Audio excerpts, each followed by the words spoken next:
Yeah, and also you could have some what we would call some bad data on a horse, like showing a bad fitness level and not some great speed aptitude in training, and it will end winning a race as well. Like this is still the beauty of horses and training horses. Like the goal is to combine objective data with your feeling, your knowledge, and so there is no rush into the interpretation of the data. This is why you always need to look at some racing results to have the real truth, to trust the data before you use them. Another question over here? Callum? Patrick, I was wondering, when I worked in labs, in fact sending blood, but they actually want you to tell them how to treat the horse, not the numbers from the lab. I was wondering if the ultimate thing that these devices or all the data gave you was based on the weather conditions, the way this horse has performed, and the weather forecast. These are 3 races you should consider for this horse. So helping you place horses rather than giving you lots of numbers, would that be an ultimate outcome of these devices that you might find helpful?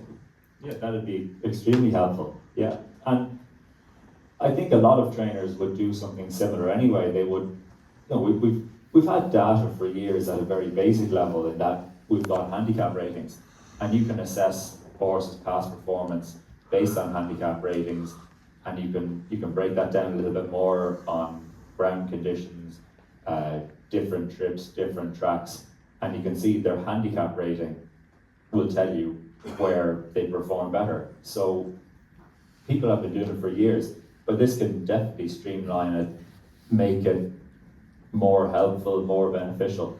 Yeah. We don't need trainers, just auto entry process. Well, choice of 3. I'm delighted I got that pension sorted there recently. Any other questions? One up here in there.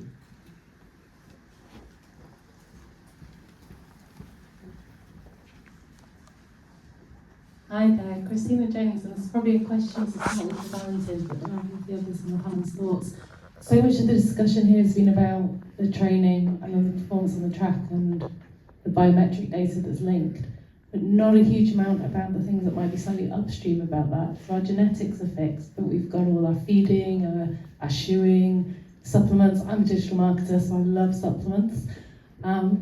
But we've now got the opportunity with the tracking combined with the AI data analytics to be looking at if we have changed our yard from X feed company to Y feed company, has it shown an improvement or a decrease in performance, etc.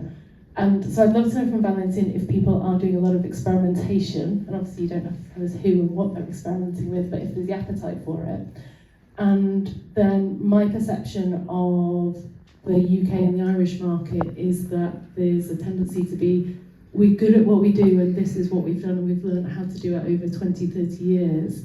So is there reluctance to experiment if it's not happening because of internal pressure, or going to our Formula One examples, etc., where if you've changed supplements and see a massive drop in performance over 3 months, you don't have one team owner who's going to facilitate that and say, well, we're going for better over a 12-month period.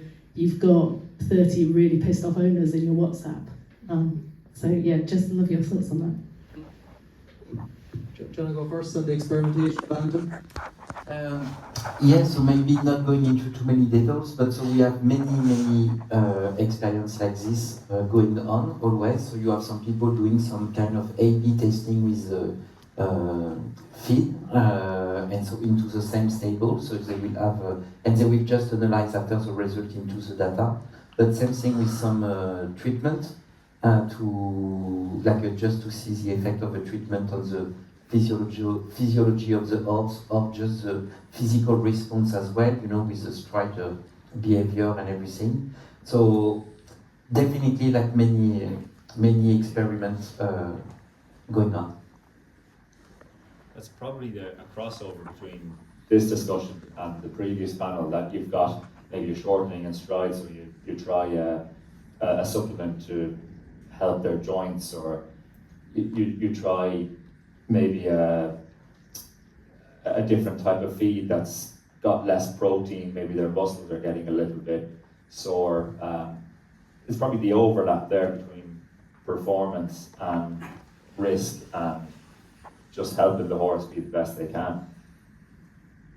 You know, there are so many variables that you can't probably do a good study. That's the good news for the feed companies, is you can't unilaterally prove anything, because you can't get the same horse to run over the same distance with the same effort on one feed and the other without knowing that things might have changed, something might have changed, you might have been feeding a bit looser. So it's really hard to get a kind of a completely clear study.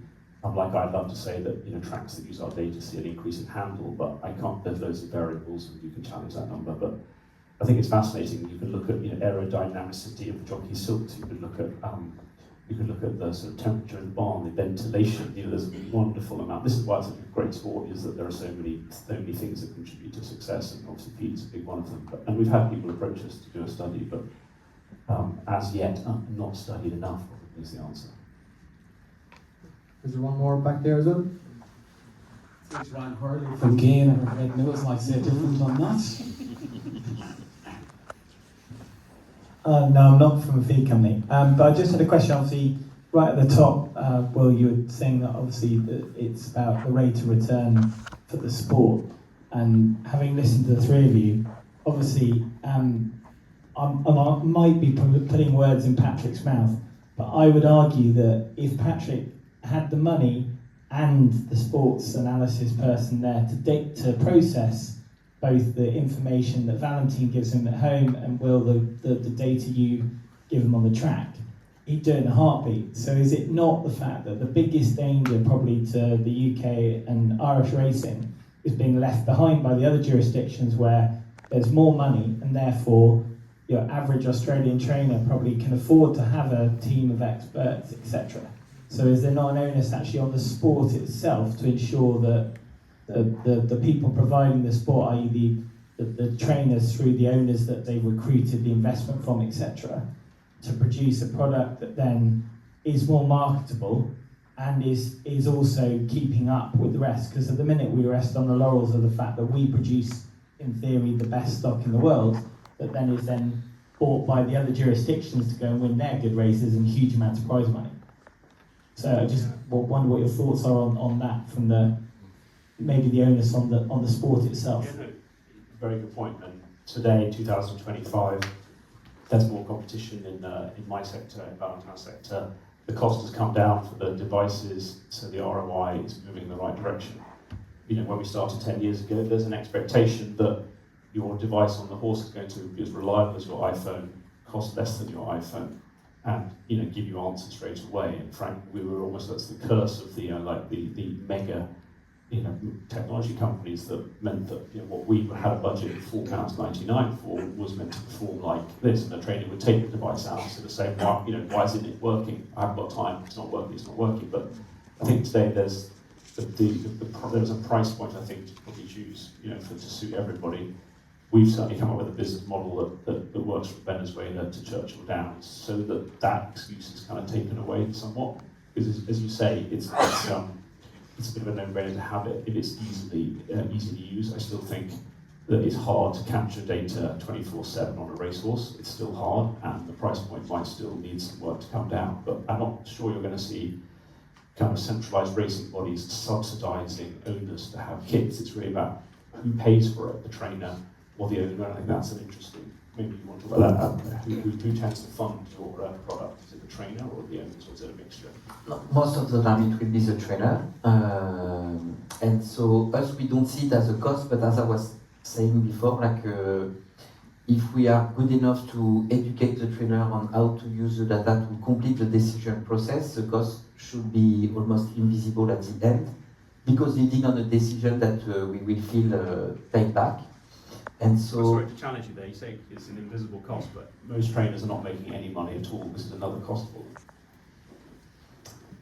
yeah, but us, we have plus 1,000 trainers spending the money for this, and we have some trainers having 30 devices, into their stable, and they will not spend this type of money if they were not profitable using it at the end. So, one of the challenges we've been facing was more into having people understanding the data to use them, or having the time to spend being able to spend enough time looking at the data. So what we've been doing, it's like we created our own institute as well, with some e-learning classes and some classes also live classes to train people on how to interpret those data.